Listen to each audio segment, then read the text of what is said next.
Abby. I'm a student at the University of North Carolina at Chapel Hill. I work in the archaeology department, taking artifacts and converting them to online 3D models or physical replicas, like are on that table. So the purpose of this workshop is to make this technology more accessible to you and to show you how you can do it in your own home. Because basically everything that the Smithsonian does, you can do yourself on a smaller scale. But it's going to be very high quality models that you can share with family members, people across the world, researchers, and you can also reproduce models like that using a variety of methods. Because 3D printers are available here in Sitka, there's at least 3 in the high school, and there's also plenty of printing services where you send it online, just like Amazon, and they'll send you back a print. So that will look like this. So everything that we do, you can do. So there's 3 major processes for capturing the information of a 3D object. So that would be the surface, and to actually turn it into something that's on the computer. Those 3 methods are usually referred to as scanning. The first one is CT scanning. That was done to create this, because this is actually a rattle. So if you guys hear the shake, there's actually 3D printed rattles inside. This can only be achieved with CT scanning because CT scanning, which you're probably familiar with from hospitals, actually capture interior surfaces. So it's very useful for living things or for artifacts that have interior complex structures where you want to know what's going on. They can also give you some information on the materials that the artifact is composed of. So they can tell you, for example, what the paints are and a variety of other useful information. The drawback of CT scanning is that you have to probably contact some sort of medical facility to get access to that technology. It's a bit more complicated to convert those scans to 3D models without experience, and it's just a little bit more complicated, but it does beautiful models. The second method is handheld portable laser scanners. So have you guys been to the previous Sharing Our Knowledge conference in which the Smithsonian was at? Do you guys remember when they were walking around the table with the scanners? Yes, so those are called laser scanners. Now, laser scanners are fantastic. What they do is they capture the surface, so everything that your eyes can see, the laser scanners can see, and they'll just actually construct it on a computer right there at the same time. Laser scanners, however, can be a little bit expensive. So usually for good quality laser scanners that can capture the coloring well, you can expect to pay $20,000, $50,000, although lots of libraries and makerspaces will check them out to you. So I highly recommend pursuing that. They also require less technical knowledge and less software than the last method I'm going to share with you. The final method is called photogrammetry, which are the setups that we have today. You can see we have one set up over there with the frog headdress and another one to the left. Photogrammetry, the advantages is that it's the cheapest of the 3 because all you need is a camera, including the one on your cell phone, which is totally acceptable. Not for accuracy, but it does okay models. A tripod, maybe some lights, and an object. Also a computer. You don't need the best computer, you just need a computer that's capable of processing some software, which is most laptops, or especially desktops, but also most laptops can do it to some degree. So photogrammetry is the one I recommend if you want to convert an object in your house to a 3D model, because it has the least amount of investment and it's fairly easy to run. The drawback of photogrammetry is that it takes a lot of time, relatively, to go from an object to a digital model. So you can expect to take around 60 to 120 pictures for most objects, which is not that much. I've seen it go up to 1,000.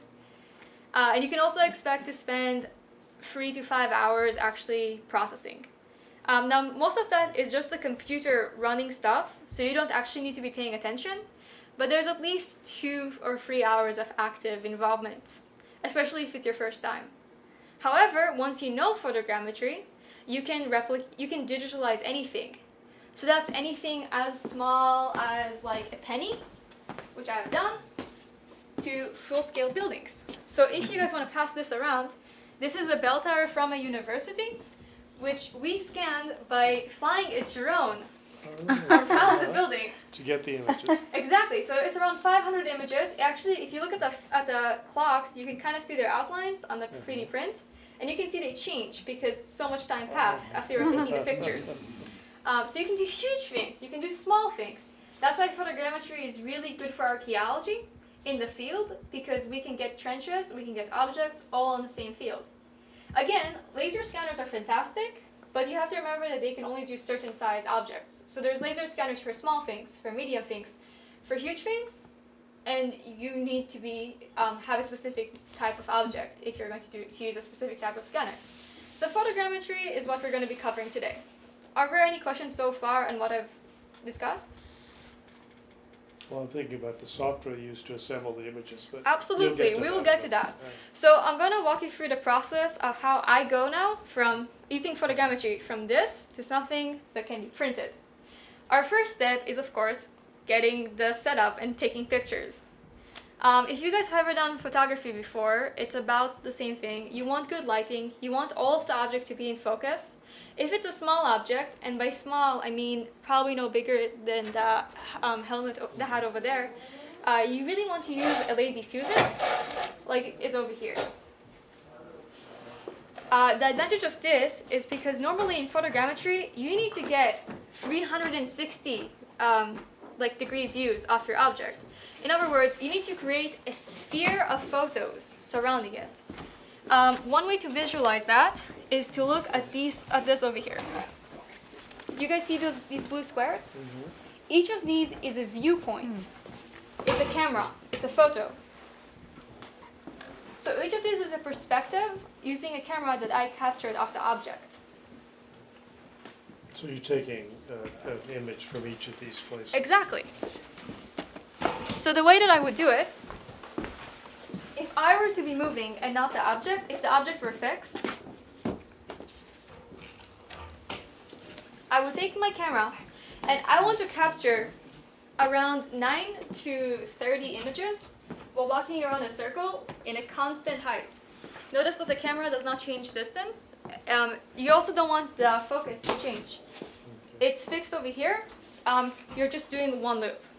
Then I change the angle and I do another circle going down, and I finally do a top one. Now, depending on the complexity of your object, you may need to do more circles, fewer circles, and you may also need to rotate your object. So just the circles I was just doing, those 3 bottom, middle, top circles, that would be perfect for, say, a pot, right?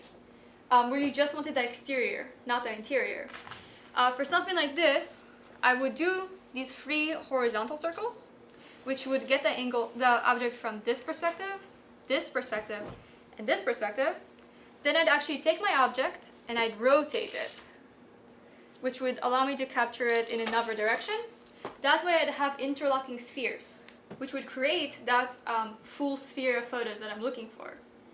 Now the software for photogrammetry is actually really flexible. You can have fewer photos, you can have more photos, you can be missing views. The biggest thing to remember is that you need a lot of overlap, okay? So you need to have overlap all over your object or it won't register, because the way that the software knows how to stitch the model together is it looks at one photo, it looks at a different photo, and it finds tie points. And it puts those tie points in an XYZ space. So the only thing you need to be concerned about when you're photographing is that there is a lot of overlap. Be careful with overshooting or getting too many photos. By too many, I usually mean around 100, because after that, the amount of processing that your computer will have to do will rise up exponentially, and it'll just take forever to process. So do try to limit it and have a plan. So every single object you approach, think about how you're going to shoot it. Don't just snap it haphazardly, which is a mistake lots of beginners make, because you're going to end up with too many photos. You won't be able to weed them out on the computer because you won't know which perspectives you have. So have like a clear diagram. One way that I like to do it is I like to actually draw it out. So if I have my object, I will know that I'm doing one circle of views over here, another one over here, another one up here, and then I'm going to flip my object over and capture another round this way. And each of these would be a camera view. So the camera would be over here, and I would take a photo from that perspective. So it's really good to draw out your plan and know how you're attacking your model. If you have a lot of the same objects, then you don't need to do this because you'll kind of instinctively know what you're doing. But if you've never done an object before, think about it. This plan is also mainly for objects that we consider to be spherical. By spherical, I just mean that you basically need to get them from all angles. The other big type is objects that are flat. For example, we have this penny back here. So things like coins, you'll actually capture differently, and you won't use a turntable. You want to shoot from overhead, and you still want to capture these perspectives, but you'll actually need to model it in 2 different parts because you'll never get overlap along the sides of coins. So flat things don't necessarily do photogrammetry very well. So the biggest things to avoid in photogrammetry are shiny objects, because there won't be enough surface things for the program to have tie points. Shiny things are really bad. Thin things are really bad. And really complicated objects with overhangs and interior structures will also not run that well. The best things for you to do photogrammetry on are wooden artifacts, rocks. Rocks are excellent.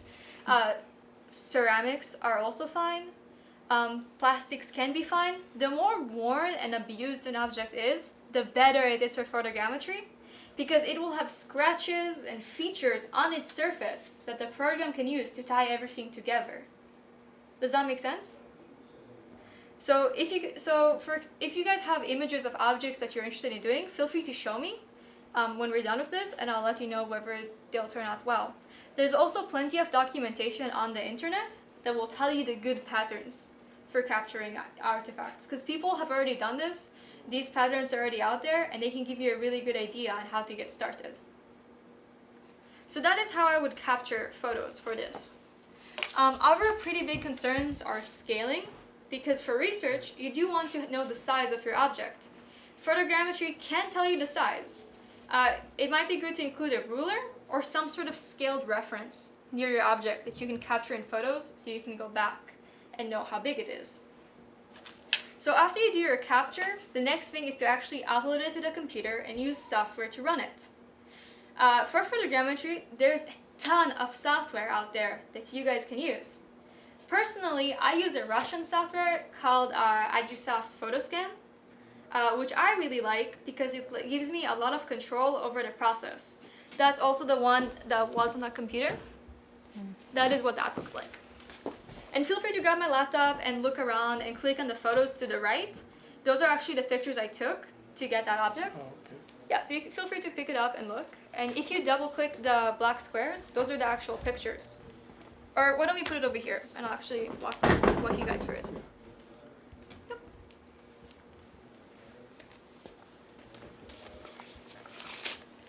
All right. So see, this is that hat that's right over there, the white killer whale hat that we saw around the conference. I have approximately 200 and something pictures, which, remember how I just mentioned don't go over 100? This took a while to process, and I was running it on pretty low quality too, so really don't exceed 100. Notice that when I highlighted this picture, it actually shows me where it is in relation to the object. So again, it knows where all these pictures are. The software has tied them together. When it ties it together, it will actually look like this. And let me zoom in a little bit. It's very hard without a mouse. You guys see all these points? You see how the object is just composed of points? Those are called the tie points. Those are the thing I was saying when it takes a bunch of little pixels from the pictures and it references these and compares them to all the different photos, and the software knows how to decide, hey, this point is here, this point is here. And altogether, it generates around 10,000 points, 500,000 points, depending. This ends up being a map of the surface of the object. Exactly. This is all about surfaces. So it uses all those photos to create a 3D representation.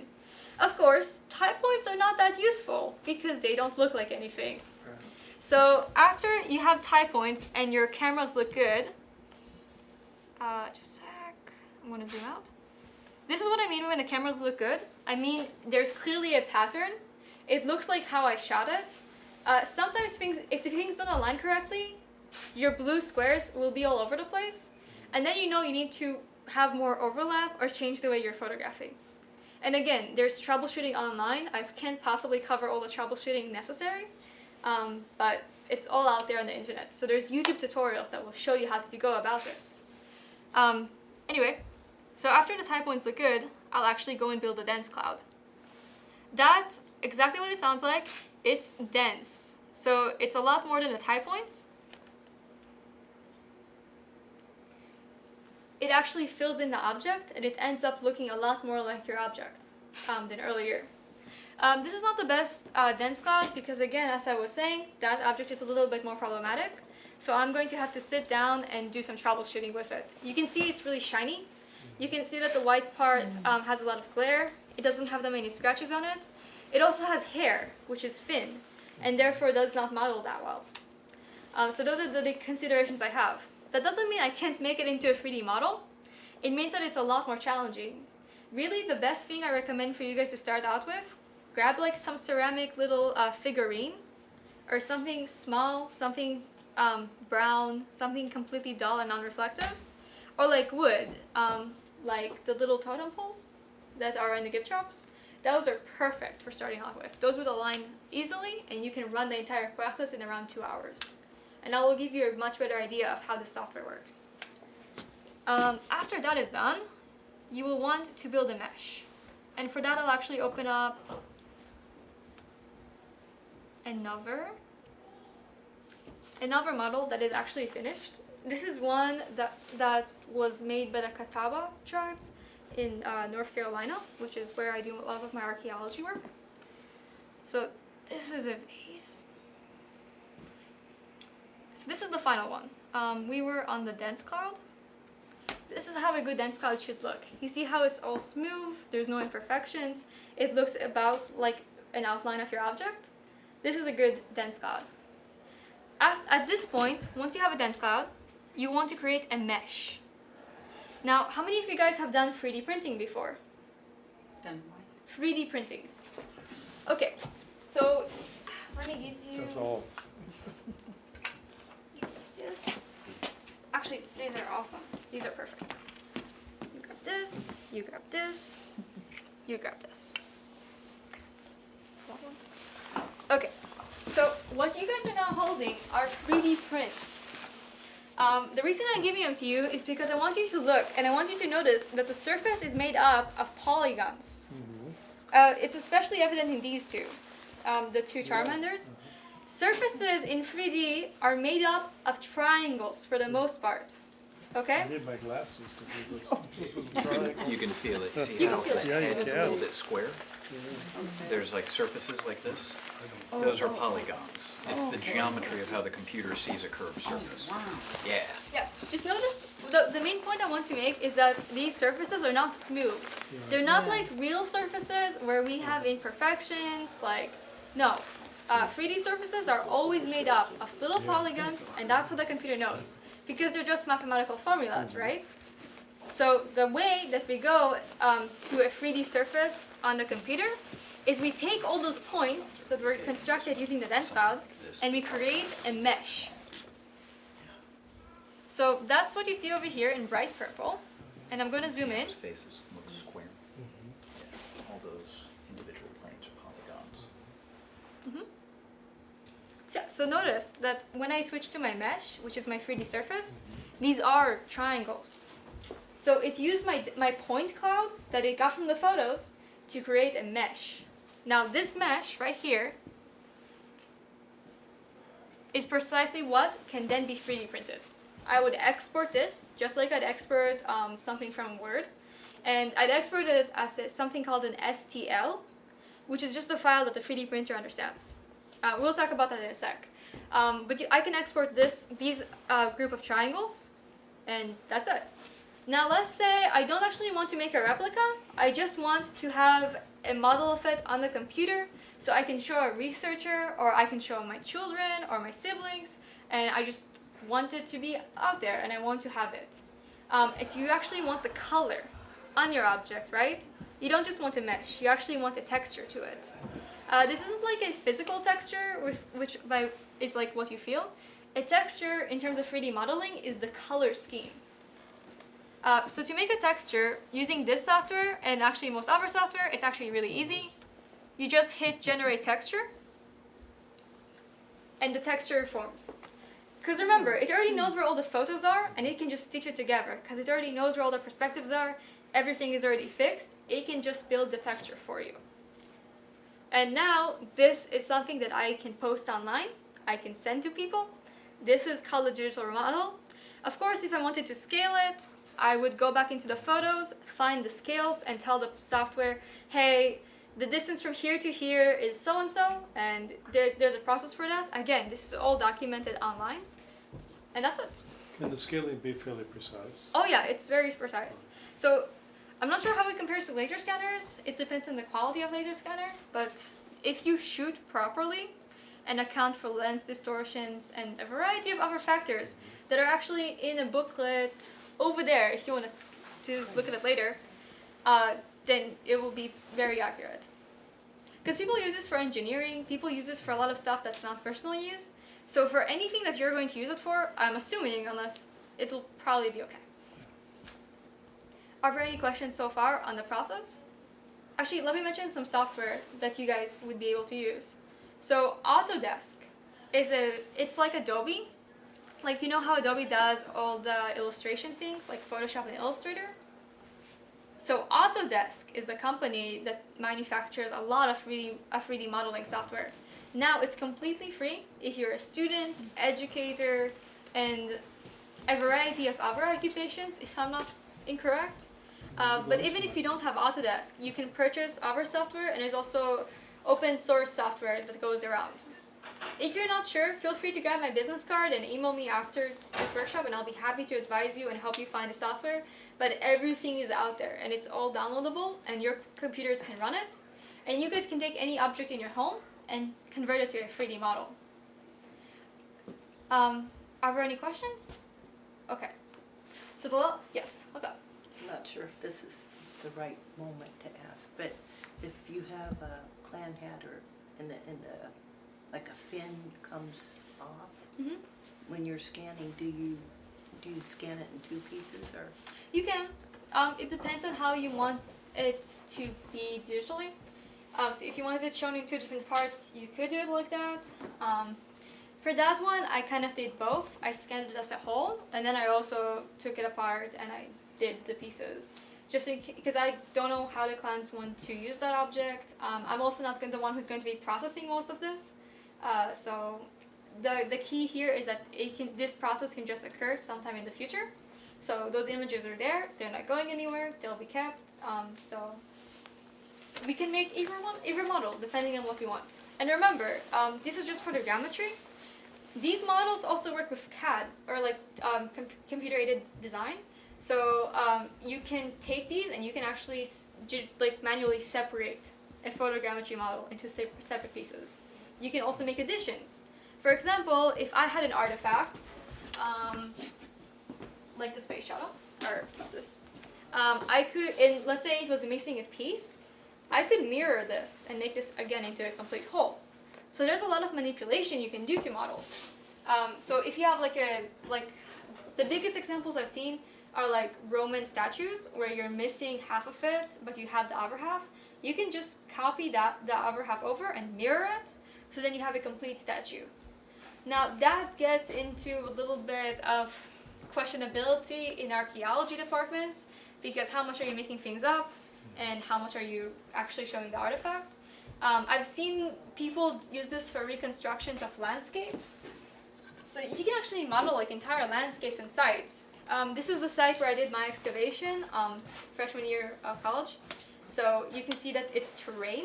It's it's northern Israel, and my site was on this mount, on this little mount that you can't really see. And just Made from aerial photographs? Yeah, it's not made from, actually no, it's derived from Google Map data. There's a lot of ways to make 3D models. They're not all photogrammetry. You can fly a drone over and model it that way. That's not one of those, but you can.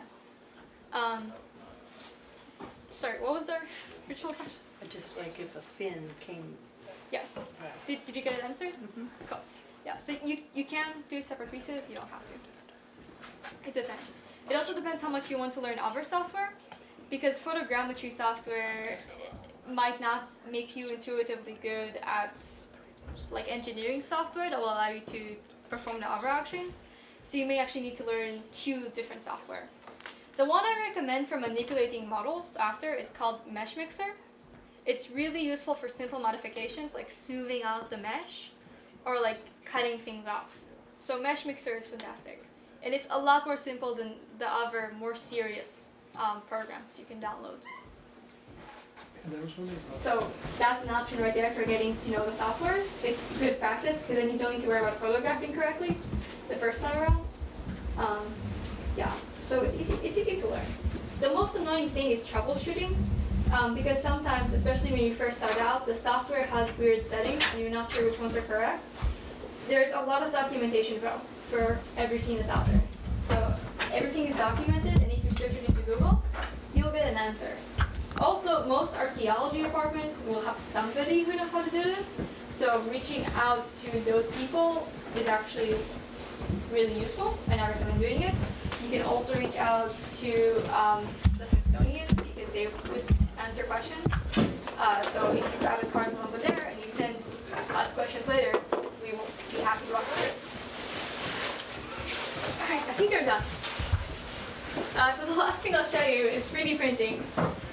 You can film her again. If you guys want to stand up, and I'll bring you a chair. work. Yeah, so actually, I'll start a print for you guys. Okay. So this is a TAS 5. This is a mid-grade printer. So it's a, do you want to see? Okay. So I think it runs around between 1,000 and 2,000. For 3D printers, you don't want to go under 1,000 when you purchase because they'll break apart, and unless you really like tinkering, avoid. If you get something above 2,000, you end up getting really dependable machines. Ball spots are fantastic. You see them in most middle schools and high schools and even universities. They replicate things like that. So any of those models on the right, you can run on a TAS. It works fine. Basically, what a 3D printer is, it's a glorified hot glue gun. There's this filament over here, which is the plastic. Notice that it runs through this tube all the way down here. This is the heating element over here. We call it the extruder.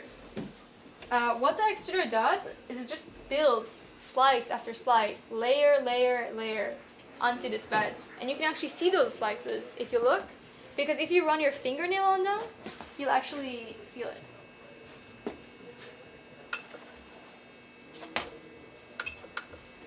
Okay, and I'm just going to hit print from SD. So earlier I uploaded a mesh, just like we made on that software, onto here, using a slicer, which is just the program that comes with this computer. This one runs using Cura. What a slicer does is it takes a mesh, which is the triangles, and it slices it, hence slicer. And it converts that mesh, which is the triangles and the surface, to directions for the 3D printer.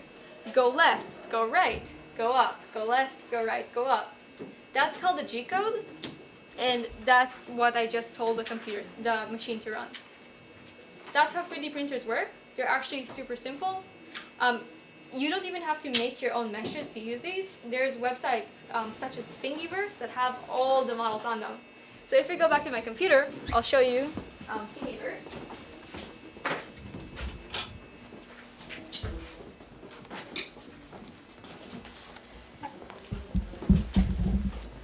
Do you mind standing on the other side? Oh yeah, of course. Thanks. What's your favorite movie? What's your favorite movie?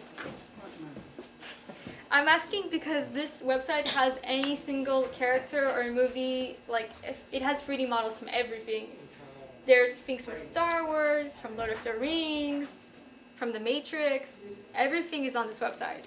Star Wars. Star Wars?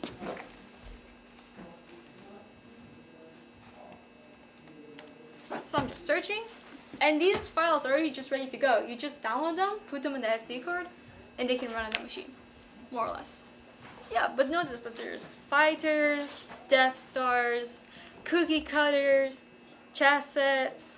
People have already made all these things, and they're already online.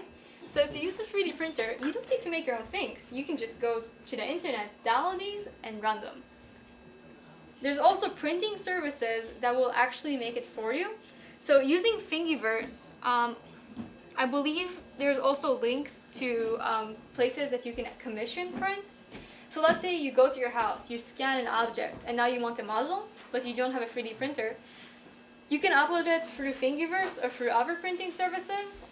It's usually a little bit costly, but not too bad in comparison. Well, Abby, did you say that there are 2 or 3 of them in Sitka? There's at least 2 or 3 in the high school. Usually there also exist in libraries. So I know in North Carolina, most libraries will have a 3D printer. There's also places called maker spaces, which are pretty big, or they were pretty big. Most bigger cities will have a makerspace where for a certain fee you can use machines, and they'll usually charge you for material, but it's still significantly cheaper than these services or like buying your own machine. If you're planning to use this a lot or like mass produce, getting your own machine might not be a bad idea, and lots of people do have their own machines. Just be ready for maintenance. How does it wear if you're making something that you're actually going to use? What do you mean? If you scan on a tool Mhm. and then wanted to use it. Depends what kind of tool. So I think we have noticed with this plastic, it's not too sturdy. If I were to throw this really hard on the floor, it would break. There are different types of material. Like this one is actually squishy. It's called Ninja Flex. And then there's these Xi'an, which are, huh? I think atlatl is the term for. It's an Aztec word. Yeah, it's an Aztec word. Yeah, same thing, bro. So this is a throwing stick? Yeah. Yes, throwing stick. I like that. Actually, Marie, maybe you could correct us. We had heard from Harold that this was called a Xi'an in Tlingit, which he thought meant village branch. Lieutenant Emmons, I think, used that word. Xi'an? Xi'an. Well, it could be several things. She is something else. On to me is land. Uh-huh. Yeah. This is an atlatl, isn't it? Yep. Uh-huh. Yeah. But atlatl is an Aztec word, so we were trying to use the Tlingit word. Oh. But people... Yeah, I never knew the Tlingit word. I've seen the instrument. Uh-huh. Some of them are pretty long, and I have one. You have one? Yeah, it was made probably with someone from Sitka, my cousin. I don't think he's alive anymore. Is it carved elaborately like Yes. this? Yeah. We would very much like to see that and include it in our study. As far as we know, there's only 23 in the world, as far as we know. And in 1989, when Bill Holmes studied them, they only knew of 12 at that time. So Steve Hendrickson is working with us on this, and he would love to see that one and document it with I us. think mine is made out of yellow cedar. Yellow cedar? Yeah. That would be very helpful to us to understand more about these, because these are a big mystery to a lot of people about how they were made and how they were used. These had a metal pin Well, right it here. makes sense. Yeah, it makes sense that is a throw at The dart? spear. Uh-huh, yeah. Yeah. Or, short, Uh-huh. whichever it Uh-huh. would be used. Uh-huh.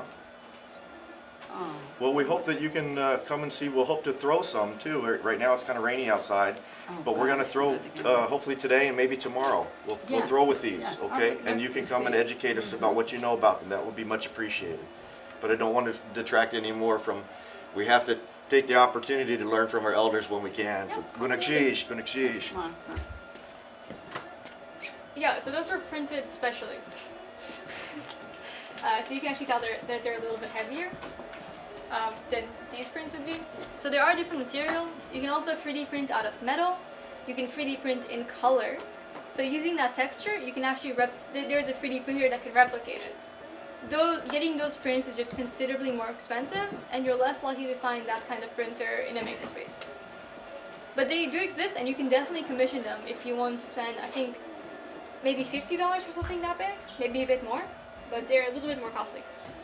Abby, one quick question. Were you done with that other helmet that's... That one? The helmet? That's the helmet that's in the case? Which one? There's The several in down the helmets case. that you did too? Did you finish both of them? I think I did 3. I have to see which one you're talking about. Yeah. Yeah, are there any other questions? If you want something that doesn't easily show all the little Yeah, lines, if you go just to get like, it. yeah, there's actually finishes available in every single art and craft store. And also, if you want to mass produce, I recommend making molds and casts, because those are better for mass producing than 3D printing. As you can see, 3D printing is a little bit time consuming. It's great for prototypes, it's great for lots of things, but for making a lot of the same thing, yes. Yeah, but for making a lot of the same things, it's slightly less useful. But you can see this is a really good application, and the ability to do this in your own house is pretty great. Because then you can share things, and if anything bad happens, you still have a copy.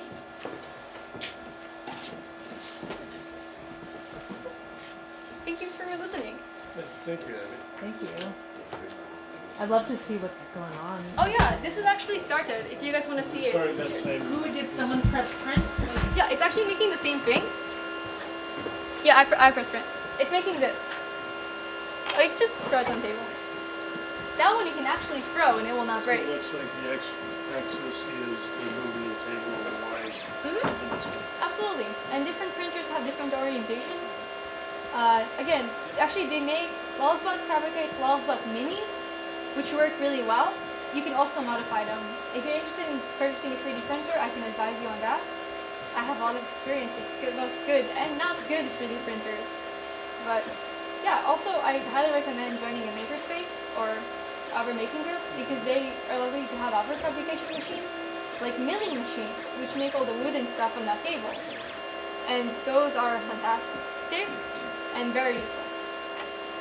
But you also kind of need to like making and like the process. If you care more about getting a replica, there are these services that will do it for you. And yeah. So for instance, if you were making a replica of the shop you got and you wanted to paint it, is all the painting just done by hand? It would probably be done by hand. Okay. So my name is Eric Hollinger. I'm an anthropologist and a tribal liaison in the Repatriation Office of the Smithsonian's National Museum of Natural History in Washington, D.C. And we're here at the Tlingit Sharing Our Knowledge Conference demonstrating 3D digitization and 3D replication for cultural heritage preservation and perpetuation, and particularly with Tlingit objects. Now, people may be familiar with 3D printing, with little printers that kids are learning on in schools and high school. And I think these are even available through Barnes & Noble bookstore and places like that, where they can print little things like the space shuttle taking off in plastic, layers and layers of plastic, where they go from a 3D file to a 3D product. And this is the Apollo 11 space shuttle, and these are plastic or PLA, and you can see the frame building up. People are seeing these more and more as they become common. But what we're doing is a little more sophisticated materials that are at use, and we can produce a little more high quality products for specific cultural heritage activities. Now what we're doing, and we've taken over an entire room in the clan conference here to help digitize and digitally document clan objects that clan leaders are bringing to us to photograph with hundreds and hundreds of photographs that can then be combined in a computer to make a 3D image in the computer, a 3D model that could be called upon if something happened to that original hat, to be used by carvers to aid in their hand carving a hat as a guide, or to be used in conjunction with 3D printing or milling technology to make or partially make a replacement for it if necessary. And so that's what we're doing this weekend. I think we've now scanned or digitally documented, I think, 12 to 13 objects, and we still have a few more to do before we're done. And we're making, I think, a good progress going forward. The types of products is essentially there's 3D printing and there's milling. The 3D printing can involve the simple PLA, but we've also done things where we print in a gypsum powder. This is a rattle from Huna. This is a partially printed one. The printer actually jammed producing this. And this is where it's a bed of powder and an inkjet printer is laying down layer after layer instead of ink, layer after layer of little bonding agent that hardens that powder. And then the 3D product is lifted out of it. And you can see here it stopped halfway through. So it's printing one layer at a time like this, and it stopped halfway through and couldn't communicate. And it makes a nice teaching example because you can see how with the 3D printer we can print things with hollow interiors. We can even print the beads inside the rattle. And once we have the base print with the color, even the base wood looking color there, it can be hand painted by an artist, it can be painted in color, and here you can see the beads, or hear the beads. So you can print moving parts with a 3D printer. So this is a little more advanced than this plastic printing there, a little more solid object. And this is painted to look just like the one that was in the Smithsonian's collections, but was recently repatriated to the Huna Indian Association. So this original rattle is owned by Huna Indian Association, and they have allowed us to make this print, and we'll make two prints ultimately. One will be painted by Huna Indian Association by their artists, and they will have one in their village to be able to teach and educate with, and we'll have one at the Smithsonian so we can still tell the story of this rattle and the artistry behind it. 3D technology gives you the ability to make repairs or size up or size down. This is the same rattle at 1/3 size scale. So this raises the potential that one could scan house posts or hats and make smaller versions of them and transport them around if one wanted to teach in classes. You could have a suitcase filled with clan hats from Southeast Alaska to tell the stories of the different clan relationships with them if one day they decided that was something they wanted to do. Now these are prints, excuse me, but you could also use the original materials. This is a wooden milled dance wand from Huna, and so once the 3D files are in the computer, they can be used to guide a CNC milling machine. They sometimes are used to carve signs and other things like that. In this case, it was used to carve a dance wand. And we used the technology to carve a dance wand like this in Washington, D.C. And then we found that Huna actually had a CNC milling machine in Huna. So the files were sent to Huna, and they carved this very wand that's in my hands in the village of Huna. So now we will not carve any more things for Huna. They will carve their own, and hopefully they'll carve some for us as well. And when they're ready, their artists will paint these and complete them and attach hair and abalone shells and finish them with the artistry. So this technology shows that we could use original materials. We can use alder and cedar, just as the originals were. And so that's the kind of process that could be used to aid in repairing or replacing a clan hut if lost. This is particularly important for communities like Huna, who suffered the 1944 fire, which destroyed many of their houses and almost all of their clan crust objects, their atu, except I think maybe two, only a couple of hats, survived, and so replacements were necessary. And having digitally archived files like this is something that could be called upon to help replace if something like that happened again. Now 3D printing can be in very strong materials. These can be fragile, they can shatter if they're dropped, but this is a print in high strength nylon. So it's very, very strong and tough. And we printed this. This is a Tlingit spear thrower, or Xi'an in Tlingit. And this is one of only 23 in the world that we know of. And they are, this was the one from the Smithsonian's Natural History Museum collections. And we used this technology to 3D print 2 of these spear throwers so we could bring them to the conference and demonstrate spear throwing. So the butt end of the spear fits in here, and one holds it up like this and launches it, and it adds a joint, a segment to the arm, so you can launch it with much more thrust, much more velocity and accuracy. And this is probably what was used for hunting for thousands of years before the bow and arrow replaced it. And we printed these very strong versions so we could bring them to the conference and test them out and try them out. and allow conference participants to throw spears. So we've been doing this for all 3 days. We've been spear throwing outside at targets and using these Xi'an to encourage carvers to consider beginning to carve these again, because they're very elaborately carved and decorated, very unusual for Arctic throwers. And we hope that we can inspire people to start using these in camps, in culture camps, and begin throwing with them. And maybe one day spear throwing will come back to the Alaska Native Games. Great. Gunachish. Thank you.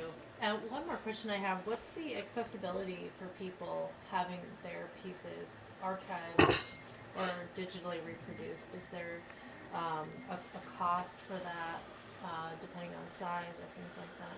Well, for our digitally archiving them, we're offering that for free right now, that we are doing it at the Smithsonian. That's one reason why we can only really do it for clan leaders and really significant cultural objects.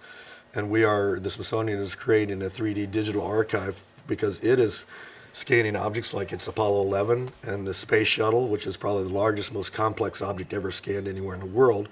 They have just recently finished scanning the space shuttle. So they are working hard to create a robust 3D digital archive that can handle everything the Smithsonian is digitizing across the institution. And these will be part of that archive, but will be in a secure, a confidential section of it where not anybody in the world can access it. Only authorized people can access that, and only with the permission of clan leaders and caretakers who've authorized us can those files be used for anything to make a replica or even publish photos of it. That'll only be done with permission of the clan leaders. Now the public has access to these kind of 3D printers. The public has access, if they have a digital cell phone, they can take enough pictures of an object and they can send those pictures off to a company and they can make a 3D object of it and they can print it out and mail it to them. The Smithsonian actually had to send it out.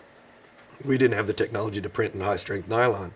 So we made a CT scan using a CT scanner and sent the files. The Digitization Program Office of the Smithsonian sent the files to an outside contractor, and they printed it and mailed it back and sent them a bill. And in that case, it was not very expensive. This was only $100. Some prints like these can cost thousands of dollars, and milling an object can cost thousands of dollars. A lot of the cost is in the materials or in the post-processing time, because post-processing can take many, many hours depending on the object and the complexity of it and the type of files they're working with. It is getting cheaper all the time.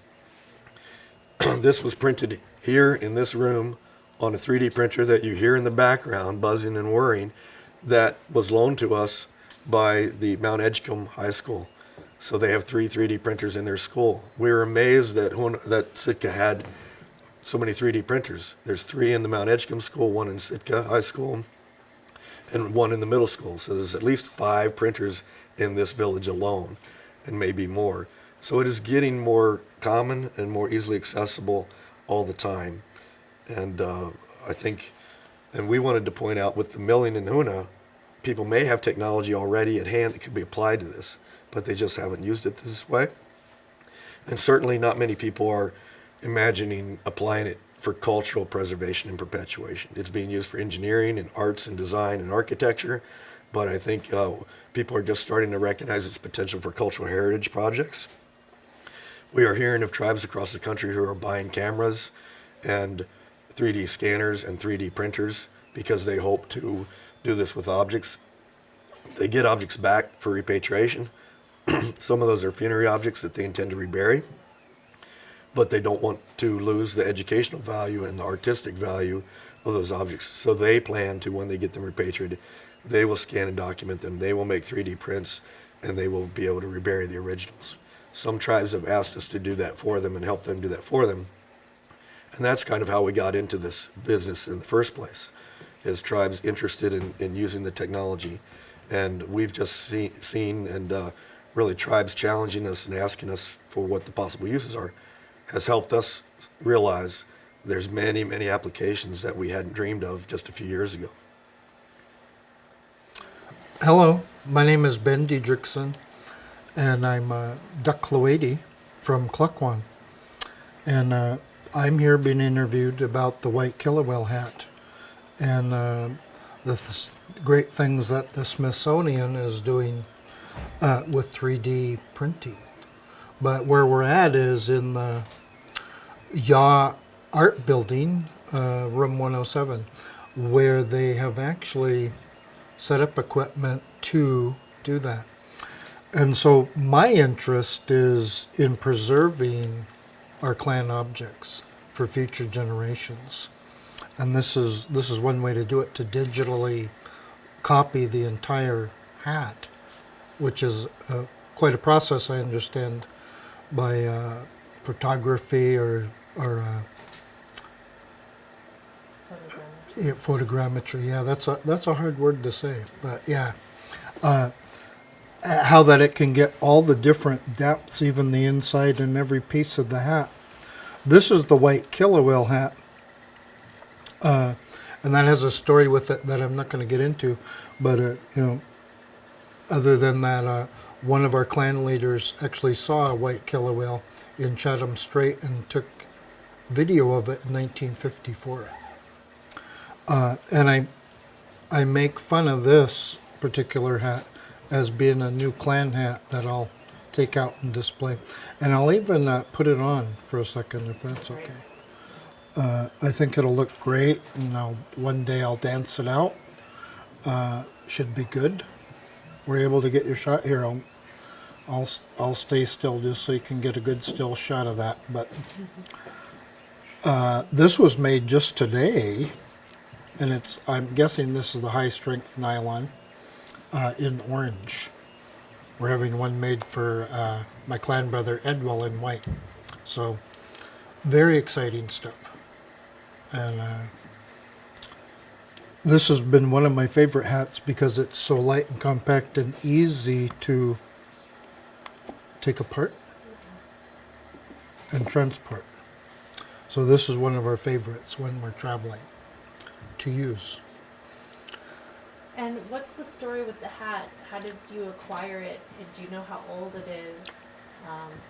Well, Edwell, John, and myself, who you've interviewed previously, are the caretakers of these objects. And this is just one of 3 hats that we caretake. And one, actually, let me go backtrack a little bit. Mark Jacobs Jr. asked Edwell and I to be the caretakers after his passing. And he received a hat, was repatriated by the Smithsonian about 11 days before he passed. And there was a small ceremony actually in the hospital about that. And then Edwell recently gave permission for the Smithsonian to duplicate that hat. So it has been completely duplicated in wood. With this type of technology, except I'm guessing with the milling machine that did the wood. And then they actually even got everything. The cape with it, the hair, everything with that hat. It's really beautiful. So exciting. So that way the Smithsonian can still keep that object rather than a picture and tell the history of that hat. And so that future generations will have access to that. And then with these objects, are there any rules within your clan about reproducing it in any way? Any pictures we personally take is for like our private, friends, family, things like that. We wouldn't, of course, we would not want these reproduced in any way. But sometimes that happens, but we don't have any control over that. So we try to limit what is done with that. And I understand that this is a part of the Park Service and Smithsonian. And the Smithsonian has some really rigid rules on how they care for, like the imagery they take of our clan hats. So we're not really concerned that way.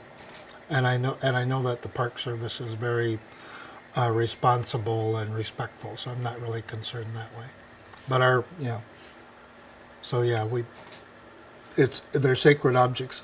To us, it's, all the former caretakers' spirits are within this hat. And we actually treat our items as though they're a person. And so very precious to us. Yeah. Yeah. So you wouldn't want someone even within your clan to reproduce it and have another.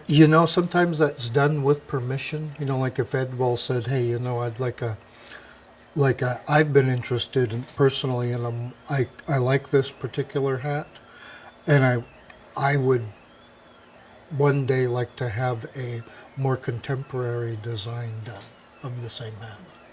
So that may happen, but if I were to do that, I would consult Edwell, and we'd have to agree, and an artist would have to be chosen and all of that. So it's a process. Any last thoughts or words to anyone who might be watching this to either encourage or reach out to Gancz Archive? I would encourage people to learn and inform themselves and educate themselves about their clans and their objects and customs in general. And that is very important. And this is educational, so. And it stays, the Smithsonian, that'll reach a lot of people, so.